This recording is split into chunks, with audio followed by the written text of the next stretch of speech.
RRB NTPC solve paper की series चलाई जा रही है जिसमें हम लोग 125 सेट को अच्छे ढंग से कंप्लीट करने वाले हैं। जिसमें पहला सेट जो है ये 28 दिसंबर 2020 को हुआ था, इसे कंप्लीट किया जा चुका है। 5 जनवरी 2021 वाला सेट भी कंप्लीट किया जा चुका है। 7 जनवरी 2021 वाला सेट भी कंप्लीट किया जा चुका है। 8 जनवरी 2021 वाला सेट भी कंप्लीट हो चुका है। 10 और 11 जनवरी इसे भी कंप्लीट कर लिया है। अब आपको स्टार्ट होने वाला है 12 जनवरी 2021। 12 जनवरी 2021 को जो सेट हुआ था वे क्वेश्चन हम आपके सामने रख रहे हैं, तो सभी मित्र जल्दी जल्दी आंसर देने की कोशिश करना। चलिए, ये जो सेट आपके सामने रखा जा रहा है ये 12 जनवरी 2021 के फर्स्ट शिफ्ट में, यानी कहा जाए 10:30 से 12 के बीच में पूछा गया क्वेश्चन है। तो पहला क्वेश्चन जो हम आपके सामने रखते हैं, सभी मित्र बताएंगे इसका राइट आंसर क्या हो जाएगा। सोच समझ कर आंसर देने की कोशिश करना, कोई भी जल्दबाजी नहीं करेगा। पूछ रहा है सार्वजनिक क्षेत्र के पीएसई का कुछ हिस्सा बेचकर सार्वजनिक क्षेत्र के उद्यमों के निजीकरण की प्रक्रिया को किस नाम से जाना जाता है। बताइएगा इसका राइट आंसर क्या हो जाएगा। फिर से पढ़िएगा, सार्वजनिक क्षेत्र के पीएसई का कुछ हिस्सा बेचकर सार्वजनिक क्षेत्र के उद्यमों के निजीकरण की प्रक्रिया को किस नाम से जाना जाता है। फटाफट बता देंगे इसका राइट आंसर क्या होगा। याद रखना, इसका जो सही आंसर हो जाएगा विनिवेश, यानी कहा जाए तो राइट आंसर हो जाएगा ऑप्शन नंबर बी। जो भी मित्र बता रहे हैं विनिवेश, बिल्कुल सही आंसर हो जाएगा। लिखा गया इंपॉर्टेंट पॉइंट पढ़िएगा, सार्वजनिक क्षेत्र के उपक्रमों में सरकार की हिस्सेदारी बेचने की प्रक्रिया को विनिवेश कहते हैं या निजीकरण की एक प्रक्रिया है। नेक्स्ट क्वेश्चन आपके सामने है, बताइएगा मित्र इसका राइट आंसर क्या हो जाएगा। क्वेश्चन पढ़िएगा ढंग से। क्या पूछा जा रहा है, निम्नलिखित में से कौन सा पड़ोसी देश पाक जलडमरू और मन्नार की खाड़ी द्वारा निर्मित समुद्र की एक संकीर्ण चैनल के द्वारा भारत से अलग होता है। कह रहा है निम्नलिखित में से कौन सा पड़ोसी देश है जो पाक जलडमरू मध्य और मन्नार की खाड़ी द्वारा निर्मित समुद्र की एक संकीर्ण चैनल के द्वारा भारत से अलग होता है। याद रखना, इसका जो राइट आंसर हो जाएगा, जो भी मित्र बता रही हैं श्रीलंका, बिल्कुल सही बता रही हो, श्रीलंका इसका बिल्कुल परफेक्ट आंसर हो जाएगा। जो भी मित्र बता रहे हैं बिल्कुल सही बता रहे हैं। देखिए मित्र, ये क्वेश्चन जो ये प्रीवियस ईयर है, ये तो जरूरी नहीं कि यही क्वेश्चन आएंगे, लेकिन आप जो इसका एक्सप्लेनेशन पढ़ने वाले हैं इससे जरूर है कि क्वेश्चन आना ही तय है, क्योंकि इसमें बहुत ज़्यादा इंपॉर्टेंट पॉइंट आपको मिल जाएंगे। तो एक्सप्लेनेशन जो है आपको बिल्कुल भी नहीं छोड़ना है। क्या कहा जा रहा है कि भारत के तमिलनाडु राज्य में श्रीलंका के उत्तरी भाग के बीच पाक जलडमरू स्थित है, या बंगाल की खाड़ी को पूर्वोत्तर में पाक खाड़ी और दक्षिण पश्चिम में मन्नार की खाड़ी से जोड़ता है। नेक्स्ट क्वेश्चन आपके सामने, बताइएगा इसका राइट आंसर क्या हो जाएगा। निम्नलिखित में से कौन नाभिकीय ऊर्जा उत्पादन का प्रमुख खतरा है। निम्नलिखित में से कौन नाभिकीय ऊर्जा उत्पादन का प्रमुख खतरा है, बताइएगा इसका राइट आंसर क्या होगा। तो याद रखना है, इसका जो राइट आंसर हो जाएगा, जो भी मित्र हमारे बता रहे हैं भंडारण और प्रकीर्णन, बिल्कुल सही आंसर बता रहे हो। Right answer option number C यहाँ बिल्कुल परफेक्ट हो जाएगा। जो भी मित्र बता रहे हैं भंडारण और प्रकीर्णन, बिल्कुल सही बता रहे हो। देखिए मित्र, यहाँ मैंने क्वेश्चन की संख्या को जो है ये हाइड कर रखा है, क्योंकि आपको पता है इस सेट में जो हम आपके ये सामने ला रहे हैं आरआरबी एनटीपीसी के लिए, इसमें मैथ और रीजनिंग और जीके जो है ये सभी सब्जेक्ट जो है ये मिक्स दिए गए थे। तो मैंने जीके को अलग से मतलब पीडीएफ बना लिया है। क्वेश्चन बीच बीच में दिया गया था, रीजनिंग और मैथ मिक्स दिया गया था, उसे मैंने कट करके एक अलग पीडीएफ बना ली है, ताकि हम आपको दे भी पाए वो पीडीएफ और आपको प्रॉब्लम भी ना हो क्वेश्चन को देखकर कि क्वेश्चन नंबर इतना इतना कैसे आ रहा है। बीच बीच में दिया गया था, उसे मैंने कट करके एक अलग से पीडीएफ बना ली है आपके लिए। ये पीडीएफ हमारे टेलीग्राम चैनल पर मिल जाएगी, एग्जाम गुरुजी बाय अरविंद सर पर। पीडीएफ की चिंता ना करें, फिलहाल आप क्लास का आनंद लें। इसका पढ़िएगा एक्सप्लेनेशन क्या लिखा गया है। नाभिकीय ऊर्जा उत्पादन का प्रमुख खतरा भंडारण और प्रकीर्णन है। नाभिकीय कहा जाए परमाणु ऊर्जा उत्पादन के विभिन्न चरणों के दौरान उत्पादित अवशिष्ट पदार्थ को परमाणु कचरा कहा जाता है। इस कचरे में रेडियोधर्मी अवशिष्ट मौजूद होते हैं, जिनसे पर्यावरणीय समस्या जो है ये उत्पन्न हो सकती है। अतः इनका भंडारण निस्तारण अच्छे तरीके से होना चाहिए, ताकि रेडिएशन न फैले। नेक्स्ट क्वेश्चन आपके सामने मित्र आ चुका है, काफी ज्यादा इंपॉर्टेंट क्वेश्चन है। क्या पूछा जा रहा है, बुकर पुरस्कार जीतने वाली पहली भारतीय महिला का नाम क्या है? यानी बुकर पुरस्कार जीतने वाली पहली भारतीय महिला का नाम निम्नलिखित में से क्या है? ऑप्शन आपके सामने दिया गया है: अनीता देसाई, अमृता प्रीतम, सरोजनी नायडू, अरुंधति राय। तो इसका जो राइट आंसर हो जाएगा, जो भी मित्र हमारे बता रहे हैं कि अरुंधति राय, बिल्कुल सही बता रहे हो। बुकर पुरस्कार जीतने वाली पहली भारतीय महिला जो है ये अरुंधति राय हैं, जो कि ऑप्शन नंबर डी में दिया गया है। तो जो भी मित्र बता रहे हैं डी बिल्कुल परफेक्ट बता रहे हो। यहाँ पढ़िएगा, इंपॉर्टेंट पॉइंट लिखा गया है कि बुकर पुरस्कार जीतने वाली पहली भारतीय महिला अरुंधति राय है, जिन्होंने या कहा जाए इन्होंने अपने पहले उपन्यास the God of Small Things के लिए 1997 में यह पुरस्कार जीता था।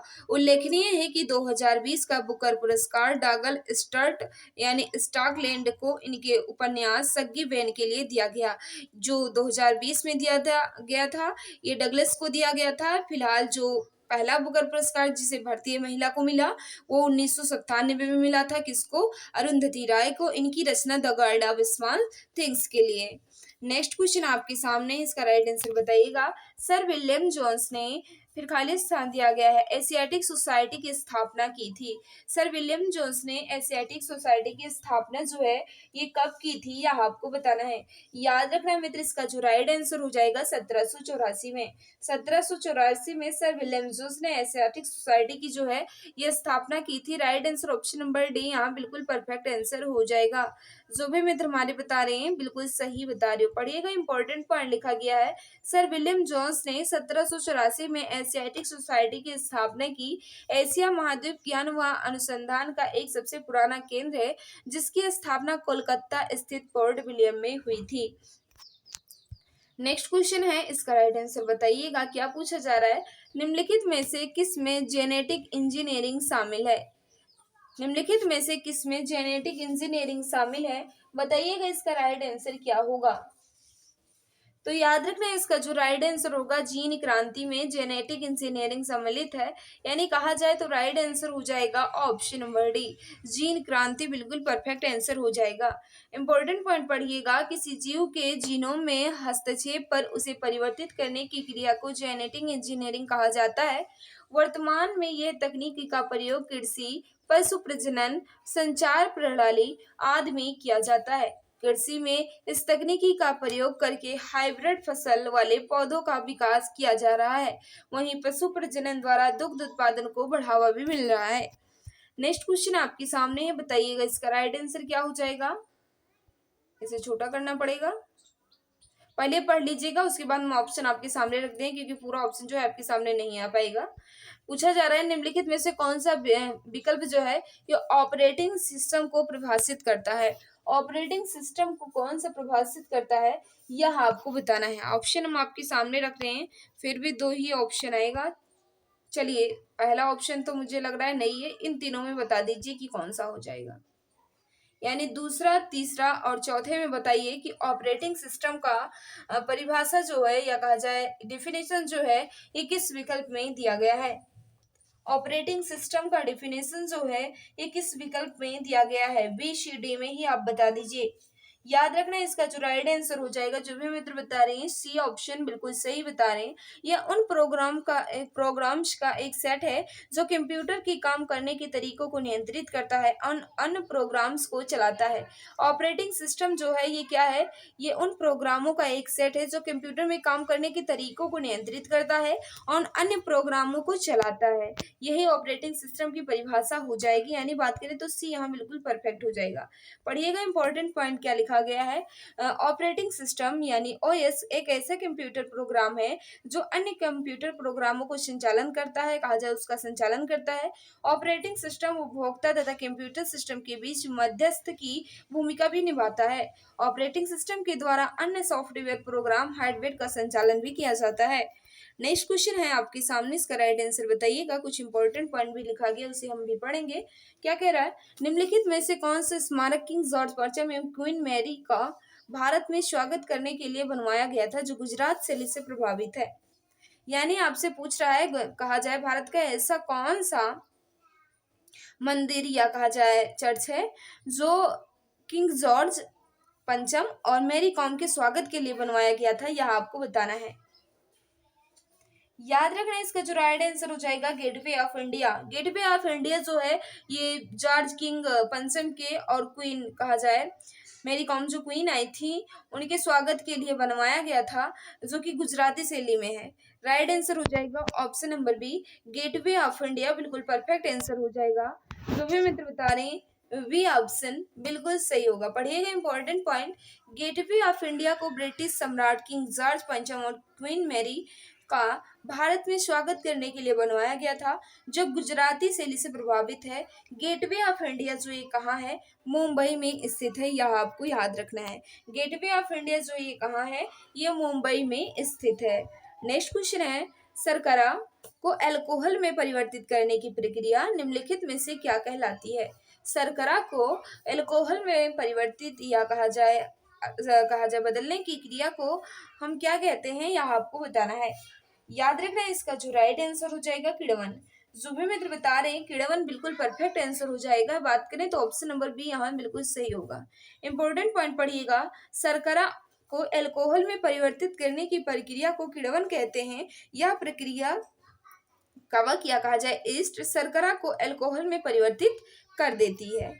नेक्स्ट क्वेश्चन आपके सामने उस समय का करंट अफेयर है, फिर भी बताइएगा इसका राइट आंसर क्या हो जाएगा।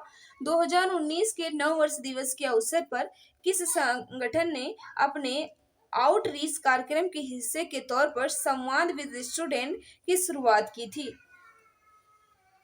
इसका जो राइट आंसर हो जाएगा, जो भी मित्र बता रहे हैं इसरो, बिल्कुल सही बता रहे हो इसरो, इसका बिल्कुल परफेक्ट आंसर हो जाएगा। बात करें तो right answer option number D यहाँ बिल्कुल सही होगा। पढ़िएगा कुछ इंपॉर्टेंट पॉइंट लिखा गया है कि 1 जनवरी 2019 को इसरो ने अपने आउटरीच कार्यक्रम के हिस्से के तौर पर संवाद विद स्टूडेंट की शुरुआत की। इस कार्यक्रम का लक्ष्य देश के युवाओं को वैज्ञानिक प्रतिभा में कहा जाए देश के युवाओं को वैज्ञानिक प्रतिभा को निखारना था, उनके अंदर वैज्ञानिक सोच लाना था। नेक्स्ट क्वेश्चन है, बताइएगा इसका राइट आंसर क्या हो जाएगा। सभी मित्र आंसर देने की कोशिश करना। छोटी आंत की आंतरिक परत में कई अंगुलियों जैसी प्रवर्ध संरचनाएं होती हैं, जिन्हें कहा जाता है। छोटी आंत के अंदर कहा जाए आंतरिक परत में कई उंगलियों जैसी संरचनाएं होती हैं, उन्हें क्या कहते हैं, यह आपको बताना है। सभी मित्र सोच समझकर आंसर देने की कोशिश करना। तो याद रखना उन्हें हम बिल्ली कहते हैं। क्या कहते हैं, जो उंगलियों जैसी संरचना होती है छोटी आंत में, उन्हें हम बिल्ली कहते हैं। ऑप्शन नंबर बी यहाँ बिल्कुल सही हो जाएगा। देखिएगा इंपॉर्टेंट पॉइंट क्या लिखा गया है कि छोटी आंत में आंतरिक सतह पर छोटी उंगली जैसी संरचनाएं होती हैं, जिन्हें हम बिल्ली कहते हैं। ये भोजन के अवशोषण को बढ़ाती हैं। ये क्या, इनका काम क्या है, बिल्ली का काम क्या है, भोजन के अवशोषणों को बढ़ाना। राइट आंसर हो जाएगा option number B. Next question आपके सामने, नादिर शाह ने फिर खाली स्थान दिया गया है में भारत पे पहला हमला किया था और दिल्ली में लूटपाट की थी। यानी आपसे पूछा जा रहा है कि नादिर शाह ने दिल्ली पर अपना पहला आक्रमण जो है ये कब किया था, यह आपको बताना है। याद रखना इसका जो राइट आंसर हो जाएगा, नादिर शाह ने 1739 में भारत पर आक्रमण किया था और दिल्ली में लूटपाट की थी। राइट आंसर ऑप्शन नंबर ये यहाँ बिल्कुल परफेक्ट आंसर हो जाएगा 1739 में। पढ़िएगा कुछ इंपॉर्टेंट पॉइंट लिखा गया है कि नादिर शाह फारस का शासक था। किस कहाँ का, फारस का शासक था। नादिर शाह ने 1739 में भारत पर आक्रमण किया था। नादिर शाह और मुगल सेना के मध्य हुए युद्ध को करनाल का युद्ध कहा जाता है। यहाँ पूछा जा सकता है कि करनाल का युद्ध जो है किनके बीच हुआ था, तो याद रखना नादिर शाह और मुगल सेना के बीच करनाल का युद्ध हुआ था। नादिर शाह बाल्यावस्था का नाम नादिर कुली था। अभी पूछा जाए कि नादिर शाह के बचपन का नाम क्या था, तो नादिर कुली था। नादिर शाह ने मुगल सम्राट कहा जाए मोहम्मद शाह 1719-1748 के शासन पर भारत पर आक्रमण किया। इसने मुगल सम्राट शाहजहां के मयूर सिंहासन को उठा ले गया। अब पूछा जा सकता है कि शाहजहां के मयूर सिंहासन को कौन उठाकर लेकर गया था, तो याद रखना नादिर शाह लेकर गया था। राइट आंसर हो जाएगा ये युद्ध जो है ये कब हुआ था, तो कब हुआ था मित्र, 1739 में इन्होंने आक्रमण किया था और दिल्ली में लूटपाट की थी। नेक्स्ट क्वेश्चन है आपके सामने, पुस्तक बहुरूपी गांधी किसने लिखी है। पुस्तक बहुरूपी गांधी जो है ये किसके द्वारा रचित है, यह आपको बताना है। याद रखना इसका जो राइट आंसर हो जाएगा अब अनुबंधोपाध्याय अनुबंधोपाध्याय द्वारा लिखी गई है यह पुस्तक कौन सी? बहुरूपी गांधी। ऑप्शन क्या हो जाएगा? बी यहाँ बिल्कुल परफेक्ट होगा। जो भी मित्र हमारे बता रहे हैं अनुबंधोपाध्याय, बिल्कुल सही बता रहे हो। नेक्स्ट क्वेश्चन है, लेकिन उससे पहले इंपॉर्टेंट पॉइंट पढ़िएगा।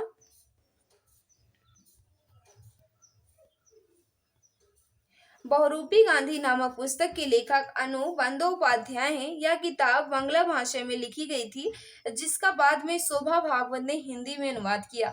आपसे पूछा जा सकता है कि बहुरूपी गांधी का हिंदी अनुवाद जो है ये किसने किया? तो याद रखना शोभा भागवत ने इन्हें हिंदी में अनुवाद किया। और बहुरूपी गांधी जो है ये बंदोपाध्याय द्वारा लिखी गई किस भाषा में? तो बांग्ला भाषा में लिखी गई थी। ये भी आपको याद रखना है मित्र। नेक्स्ट क्वेश्चन आपके सामने, इसका राइट आंसर बताइएगा। क्या पूछा जा रहा है? केरल में मोपला विद्रोह यानी कहा जाए मालाबार विद्रोह कब हुआ था? केरल में मालाबार विद्रोह जो है कब हुआ था, यह आपको बताना है। याद रखना इसका जो राइट आंसर हो जाएगा 1921 में मालाबार का युद्ध हुआ था। यानी बात करें तो ऑप्शन नंबर ये यहाँ बिल्कुल सही आंसर हो जाएगा। जो भी मित्र बता रहे हैं ऑप्शन नंबर ये बिल्कुल सही आंसर होगा। इंपॉर्टेंट पॉइंट पढ़िएगा। केरल में 1921 में मोपला विद्रोह यानी कहा जाए मालाबार विद्रोह अंग्रेजों के खिलाफ हुआ। उल्लेखनीय है कि मोपला समुदाय उत्तरी केरल के मालाबार तट पर रहते थे। ब्रिटिश विरोधी भावनाओं के कारण यह समुदाय ने हिंसा का आंदोलन किया, जिसे मोपला विद्रोह कहा जाता है। मोपला मूलतः अरब कहा जाए व्यापारियों के वंशज थे, जो केरल तट पर बसे गए थे। मोपला कौन थे? तो कहा जाए अरब व्यापारियों के वंशज थे, जो केरल के तटों पर रहा करते थे। नेक्स्ट क्वेश्चन है, इसका राइट आंसर बताइएगा। निम्नलिखित में से कौन सी वनस्पतियों में प्रजनन या प्रच्छन्न प्रजनन अंग होते हैं? प्रच्छन्न प्रजनन अंग जो है ये किन वनस्पतियों में होते हैं, यह आपसे पूछा जा रहा है। बताइएगा इसका राइट आंसर क्या हो जाएगा। तो इसका जो राइट आंसर हो जाएगा मर्सीलिया। यानी बात करें तो राइट आंसर मर्सीलिया इसका बिल्कुल परफेक्ट आंसर होगा। डी वाले हमारे सभी मित्र बिल्कुल सही हो जाएंगे। पढ़िएगा, कुछ इंपॉर्टेंट पॉइंट लिखा गया है कि ऐसी वनस्पति जिसमें प्रच्छन्न प्रजनन अंग होते हैं उन्हें क्रेप्टोगेमी कहलाते हैं। क्रेप्टोगेमी विषाणुओं द्वारा निर्मित पौधा होता है। तो क्रेप्टोगेम उत्पादों में बीज उत्पन्न नहीं होता है। क्रिप्टोगेम को कभी कभी थेलोफाइटा भी कहा जाता है। देखिएगा, क्रिप्टोगोमे को कभी कभी थेलोफाइटा भी कहा जाता है। शैवाल, लाइकेन, मार्श फर्न, क्रिप्टोगेर पादपों के उदाहरण हैं। नेक्स्ट है आपके सामने, बताइएगा अजंता की गुफाएं कहाँ स्थित है? अजंता की गुफाएं जो है ये कहाँ स्थित है, यह आपको बताना है। तो इस क्वेश्चन का आंसर जो है हर किसी को पता होगा कि अजंता की गुफाएं जो है ये औरंगाबाद जिले में महाराष्ट्र में स्थित है। बात करें तो right answer option number C यहाँ बिल्कुल परफेक्ट हो जाएगा। अजंता की गुफा जो है महाराष्ट्र में स्थित है। ऑप्शन नंबर सी वाले हमारे सभी मित्र बिल्कुल सही हो जाएंगे। इसका इंपॉर्टेंट पॉइंट पढ़िएगा।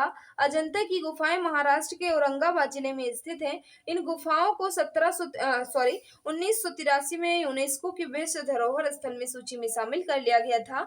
इन गुफाओं में बौद्ध धर्म से संबंधित चित्रण एवं शिल्पकारी का उत्कृष्ट नमूने मिलते हैं। याद रखिएगा, अजंता की गुफा जो है ये यूनेस्को की विश्व धरोहर में कब शामिल हुआ? तो 1983 में ये यूनेस्को की विश्व धरोहर में शामिल हो गया था अजंता। तो बिल्कुल सही जो भी मित्र बता रहे हैं कि अजंता जो है महाराष्ट्र में स्थित है, बिल्कुल सही बता रहे हो मित्र। आगे बढ़ने से पहले हम आपको बताना चाहेंगे, आप रेलवे एग्जाम की तैयारी कर रहे हो तो आपके लिए एक रामबाण ई बुक आ चुकी है। अभी हम आपको दिखा रहे हैं रामबाण ई बुक। चलिए हम आगे भी दिखा देंगे। देखिएगा, ये रामबाण ई बुक आपके सामने है, जिसमें कहा जाए रेलवे के सिलेबस को अच्छे ढंग से कंप्लीट किया गया है, जिसमें आपको जीके कहा जाए जीके, विज्ञान और गणित का कंप्लीट सिलेबस मिलेगा। इसे आप कह दीजिए कि पढ़ लेंगे तो आपको विश्वास हो जाएगा कि आपकी तैयारी जो है कितनी हो चुकी है। यानी कहा जाए आपके रेलवे एग्जाम के लिए ये रामबाण संग्रह कहा जाए रामबाण संग्रह सीरीज जो है आपके लिए रामबाण साबित होने वाली है। ये ई बुक जो है अभी मात्र 39 रुपीज में मिल रही है, 60% का डिस्काउंट चल रहा है। अगर आप अभी लेना चाहते हैं तो दिए गए व्हाट्सएप नंबर 89 48 66 76 52 पर मैसेज कर लेना और इस रामबाण ई बुक के बारे में जानकारी प्राप्त कर लेना और मात्र 39 रुपीज में आप इस रामबाण ई बुक को ले लेना और अपनी तैयारी में चार चांद लगा लेना मित्र। नेक्स्ट क्वेश्चन आपके सामने रखते हैं, इसका राइट आंसर बताइएगा।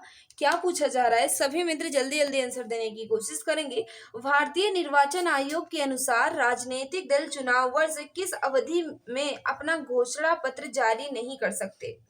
यानी कह रहा है भारतीय निर्वाचन आयोग के अनुसार राजनीतिक दल चुनाव वर्ष किस अवधि में अपना घोषणा पत्र जारी नहीं कर सकते, यह आपको बताना है। याद रखना इसका जो राइट आंसर हो जाएगा 48 घंटे, बिल्कुल परफेक्ट आंसर होगा। 48 घंटे में अपना घोषणा पत्र जारी नहीं कर सकते, ऑप्शन नंबर बी यहाँ बिल्कुल सही हो जाएगा। पढ़िएगा इंपॉर्टेंट पॉइंट क्या लिखा गया है। भारतीय निर्वाचन आयोग के अनुसार राजनीतिक दल चुनाव पूर्व 48 घंटे की अवधि में अपना घोषणा पत्र जारी नहीं कर सकते। भारतीय संविधान के भाग 15 के अनुच्छेद 324 से 329 में निर्वाचन आयोग से संबंधित उपबंध दिए गए हैं। नेक्स्ट क्वेश्चन है, बताइएगा इसका राइट आंसर क्या हो जाएगा। निम्नलिखित में से कौन सा भारत का सबसे पुराना नाभिकीय अनुसंधान रिएक्टर है। भारत का सबसे पुराना नाभिकीय अनुसंधान रिएक्टर कौन सा है, यह आपको बताना है। याद रखना अप्सरा, जो भी मित्र बता रहे हैं बिल्कुल सही बता रहे हो, अप्सरा यहाँ बिल्कुल परफेक्ट आंसर हो जाएगा। जो भी मित्र बता रहे हो ऑप्शन बी बिल्कुल सही आंसर हो जाएगा। पढ़िएगा इंपॉर्टेंट पॉइंट क्या लिखा गया है। भारत का सबसे पुराना नाभिकीय अनुसंधान रिएक्टर अप्सरा है, जिसे वर्ष 1956 में, कब मित्र, 1956 में Bhabha atomic research centre Trombay परिसर में स्थापित किया गया था। कहाँ स्थापित किया गया था, Bhabha atomic research centre Trombay में स्थापित किया गया था। कब, 1956 में। नाम क्या था, अप्सरा। नेक्स्ट क्वेश्चन आपके सामने, इसका राइट आंसर बताना है। क्या पूछा जा रहा है, भारत में राष्ट्रीय जलमार्ग 1 के अनुसार इलाहाबाद या जो प्रयागराज हो चुका है, हल्दिया मार्ग की लंबाई प्रसार कितने किलोमीटर है। प्रयागराज से इलाहाबाद के कहा जाए राष्ट्रीय जलमार्ग की लंबाई जो है ये कितनी है, यह आपको बताना है। तो याद रखना 1620 किलोमीटर, जो कि ऑप्शन नंबर डी में दिया गया है। तो जो भी मित्र हमारे बता रहे हैं ऑप्शन नंबर डी बिल्कुल सही बता रहे हो। पढ़िएगा इंपॉर्टेंट पॉइंट क्या लिखा गया है। भारत में राष्ट्रीय जलमार्ग 1 के अनुसार इलाहाबाद जो कि प्रयागराज से हल्दिया मार्ग की लंबाई जो है ये 1620 किलोमीटर है। और कहा जाए NW1 यानी राष्ट्रीय जलमार्ग 1 का हिस्सा जो है कहाँ है, उत्तर प्रदेश, बिहार, झारखंड, पश्चिम बंगाल में विस्तार है। नेक्स्ट क्वेश्चन है, इसका राइट आंसर बताइएगा। क्या पूछा जा रहा है, कंप्यूटर और नेटवर्क इंटरनेट के क्षेत्र में W3C का पूर्ण रूप। कंप्यूटर इंटरनेट के क्षेत्र में W3C का पूर्ण रूप क्या है, यह आपको बताना है। याद रखना इसका जो राइट आंसर हो जाएगा, जो भी मित्र हमारे बता रहे हैं, वर्ल्ड वाइड वेब कंसोर्टियम, यानी कहा जाए तो ऑप्शन नंबर ये। जो भी मित्र हमारे बता रहे ऑप्शन नंबर ये बिल्कुल परफेक्ट आंसर हो जाएगा। पढ़िएगा इसका राइट आंसर एक्सप्लेनेशन क्या दिया गया है।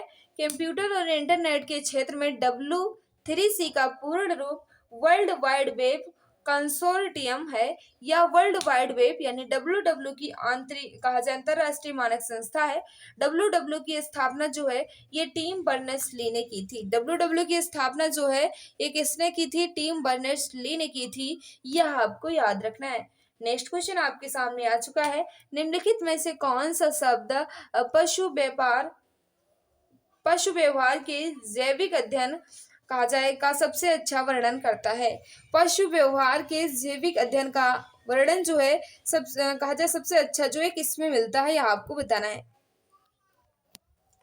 याद रखना इसका जो राइट आंसर हो जाएगा इथोलॉजी, यानी कहा जाए ऑप्शन नंबर डी। इथोलॉजी में पशु के व्यवहार के बारे में अध्ययन मिलता है। Right answer option number D यहाँ बिल्कुल परफेक्ट हो जाएगा। पढ़िएगा इंपॉर्टेंट पॉइंट क्या लिखा गया है। एटियोलॉजी में रोगी के कारणों का अध्ययन करने वाले के शास्त्र के बारे में बताया गया है। एंटीमोलॉजी जो है ये कीटों के अध्ययन को बताता है, जबकि इथोलॉजी के है ये पशु व्यवहार के जैविक अध्ययन के बारे में बताता है। नेक्स्ट आपके सामने इसका राइट आंसर बताइएगा। क्या पूछा जा रहा है, एक मानक पैमाने वाले आधुनिक मरकरी थर्मामीटर का आविष्कार जो है ये किसने किया था। थर्मामीटर का आविष्कार जो है ये किसने किया था, यह आपको बताना है। याद रखना इसका जो राइट आंसर हो जाएगा, थर्मामीटर का आविष्कार जो है ये डेनियल ग्रेवियल फ़ारेनहाइट ने किया था। डेनियल ग्रेवियल फ़ारेनहाइट बिल्कुल इसका परफेक्ट आंसर हो जाएगा, ऑप्शन नंबर बी वाले।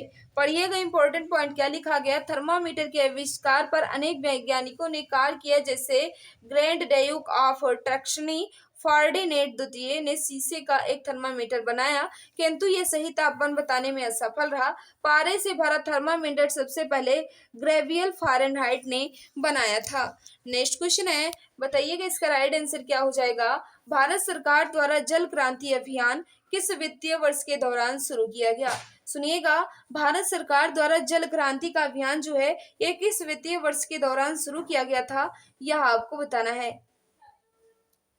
याद रखना मित्र, इसका जो राइट आंसर हो जाएगा 2015 से 2016 तक।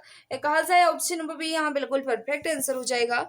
जो भी मित्र बता रहे हैं ऑप्शन नंबर बी बिल्कुल सही होगा। देखिएगा कुछ इंपॉर्टेंट पॉइंट लिखा गया है कि जल संसाधन नदी विकास व गंगा संरक्षण मंत्रालय द्वारा जल संरक्षण व प्रबंध को प्रोत्साहित करने के लिए 5 जून 2015 को जल क्रांति अभियान का आरंभ किया गया था।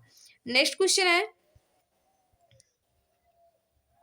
पढ़िएगा इसका आंसर बताइएगा क्या हो जाएगा। क्या पूछा जा रहा है, श्री गुरु नानक देव जी का जन्म राय भोई की तलवंडी वर्तमान ननकाना साहिब में हुआ था।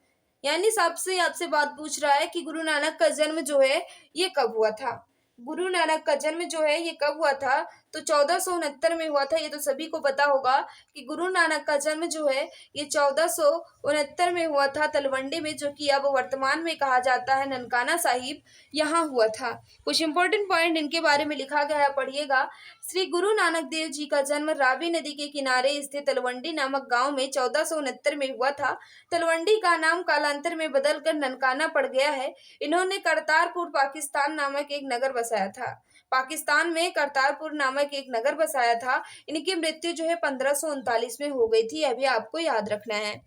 नेक्स्ट क्वेश्चन आपके सामने है, 16वीं लोकसभा के अध्यक्ष का नाम क्या था। अब तो 18वीं लोकसभा चल रही है, फिलहाल आपसे पूछ रहा है 16वीं लोकसभा के अध्यक्ष का नाम बताइएगा। इसका राइट आंसर क्या हो जाएगा। याद रखना 16वीं लोकसभा अध्यक्ष का नाम जो है ये सुमित्रा महाजन था। राइट आंसर ऑप्शन नंबर क्या हो जाएगा, सुमित्रा महाजन। जो भी मित्र बता रहे हैं डी यहाँ बिल्कुल परफेक्ट हो जाएगा। 16वीं के थे सुमित्रा महाजन, 17वीं के जो थे ये ओम बिरला थे, और 18वीं की जो 18वीं लोकसभा चल रही है इसकी अध्यक्षता कौन कर रहे हैं, ओम बिरला ही कर रहे हैं। कुछ इंपॉर्टेंट पॉइंट लिखा गया है कि 17वीं लोकसभा अब तो आ चुकी है, 18वीं यहाँ डाल दीजिएगा, ओम बिरला ही यहाँ हो जाएंगे। 18वीं लोकसभा के अध्यक्ष जो है ये ओम बिरला है, 17वीं लोकसभा के अध्यक्ष ये भी ओम बिरला है, 16वीं लोकसभा के अध्यक्ष जो है सुमित्रा महाजन है, 15वीं लोकसभा के अध्यक्ष जो है मीरा कुमार है, 14वीं लोकसभा के अध्यक्ष जो है सोमनाथ चटर्जी हैं। यह इंपॉर्टेंट पॉइंट इतना लिखा गया था, इसे आपने देख लिया। नेक्स्ट क्वेश्चन है, इसे बताइएगा क्या आंसर हो जाएगा। भारत में दोनों सदनों यानी लोकसभा और राज्यसभा द्वारा प्रस्तुत और पारित किए गए सभी विधेयक फिर खालिस्तान दिए गए के अनुमोदन के बाद ही लागू होते हैं।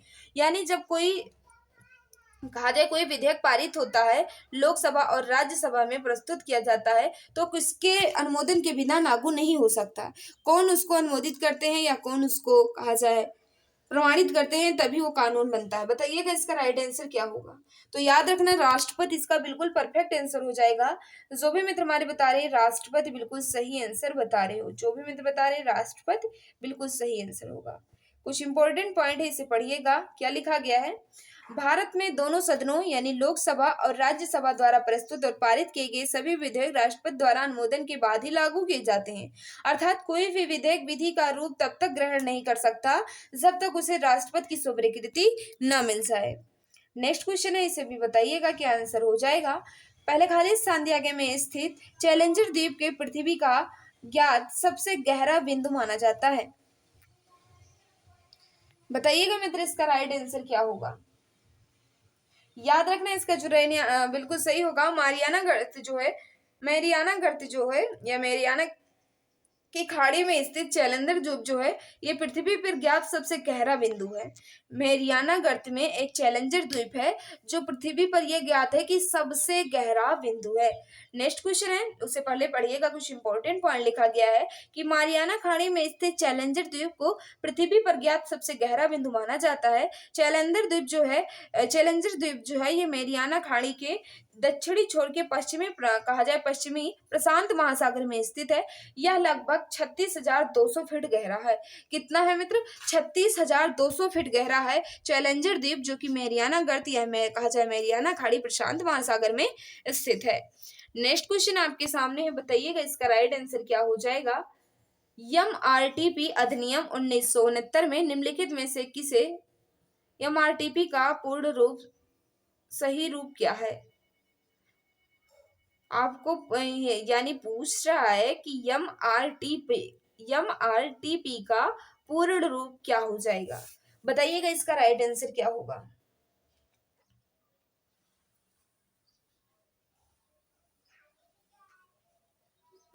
तो यम का मतलब हो जाएगा मोनोपोलिस, और कहा जाए आर का रिस्ट्रिक्टिव हो जाएगा, और टी का ट्रेड हो जाएगा, एंड कहा जाए प्रैक्टिस एक्ट हो जाएगा।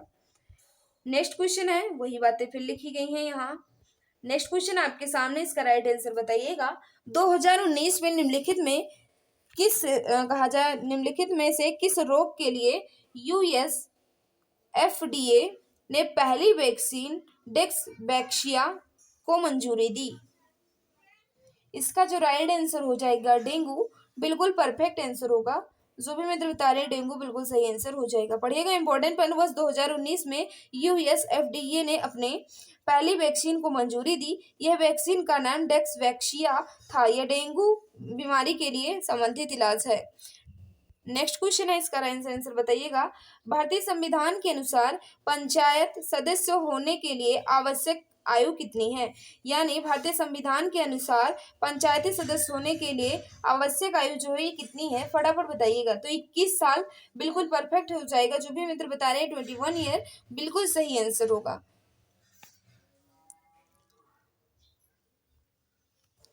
नेक्स्ट क्वेश्चन आपके सामने, इसका राइट आंसर बताइएगा। निम्नलिखित में से कौन स्वतंत्रता सेनानी का संबंध काकोरी रेलगाड़ी डकैती कांड से नहीं है? काकोरी रेलगाड़ी डकैती कांड से किस स्वतंत्रता सेनानी का संबंध नहीं है, यह आपको बताना है। याद रखना, इसका जो राइट आंसर हो जाएगा भगत सिंह जो है इसमें नहीं है। बाकी चंद्रशेखर आजाद, राम प्रसाद बिस्मिल, अशफाक उद्दौला खां, ये जो है ये सभी थे। नेक्स्ट से पहले कुछ इंपॉर्टेंट पॉइंट लिखा गया, इसे इधर पढ़िएगा। काकोरी रेल डकैती कांड 9 अगस्त 1925 को हुआ, जिसमें चंद्रशेखर आजाद, राम प्रसाद बिस्मिल, अशफाक उल्ला खान, रोशन सिंह, राजेंद्र लहड़ी थे। चंद्रशेखर आजाद, मुरारी शर्मा, केशव चंद्र सेन चक्रवर्ती फरार हो गए। अशफाक उल्ला खान, रोशन सिंह, राजेंद्र लहरी, राम प्रसाद बिस्मिल को न्यायाधीश हलमिंड ने फांसी की सजा दे दी। देखिएगा इंपॉर्टेंट पॉइंट यहाँ लिखा गया है कि किसने फांसी दी थी, तो हलमिंड ने इन्हें फांसी दी थी। किसको? अशफाक उल्ला खान, रोशन सिंह, राजेंद्र लहरी और राम प्रसाद बिस्मिल को। भगत सिंह इस कांड के कोई भी संबंध नहीं है। भगत सिंह का इस कांड से कोई भी रिलेशन नहीं है। नेक्स्ट क्वेश्चन आपके सामने है, हम्पी को फिर खालिस्तान दिया गया द्वारा विश्व विरासत स्थल घोषित किया गया। हम्पी को किसके द्वारा विश्व विरासत स्थल घोषित किया गया? तो जाहिर सी बात है कि इसके यूनेस्को द्वारा घोषित किया जाएगा। तो डी यहाँ बिल्कुल परफेक्ट हो जाएगा। इंपॉर्टेंट पॉइंट पढ़िएगा, हम्पी को यूनेस्को द्वारा 1986 में विश्व विरासत स्थल घोषित कर दिया गया था। उल्लेखनीय कि हम्पी मध्यकालीन हिंदू राज्य विजयनगर की राजधानी थी। तुंगभद्रा नदी के तट पर स्थित है। हम्पी आज खंडर के रूप में तब्दील है। यह कर्नाटक राज्य में स्थित है। हम्पी जो है कहाँ है? कर्नाटक राज्य में स्थित है। एक क्वेश्चन जो है शायद रीजनिंग से आ गया है, बताइएगा इसका राइट आंसर क्या हो जाएगा। विश्व व्यापार संगठन यानी WTO की स्थापना जो है ये कब हुई थी?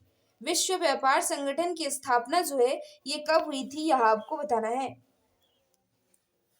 याद रखना इसका जो राइट आंसर हो जाएगा 1995 में विश्व व्यापार संगठन की स्थापना हुई। यानी बात करें तो राइट आंसर ऑप्शन नंबर ये यहाँ बिल्कुल परफेक्ट आंसर हो जाएगा। विश्व व्यापार संगठन यानी डब्ल्यूटीओ की स्थापना जो है ये 1995 में की गई। वर्तमान में इसमें 164 सदस्य हैं। डब्ल्यूटीओ का संचालन उसके सदस्य देशों की सरकार करती है। इसके द्वारा व्यापारिक गतिविधियों में संबंधित भेदभाव को कम करने का प्रयास किया जाता है।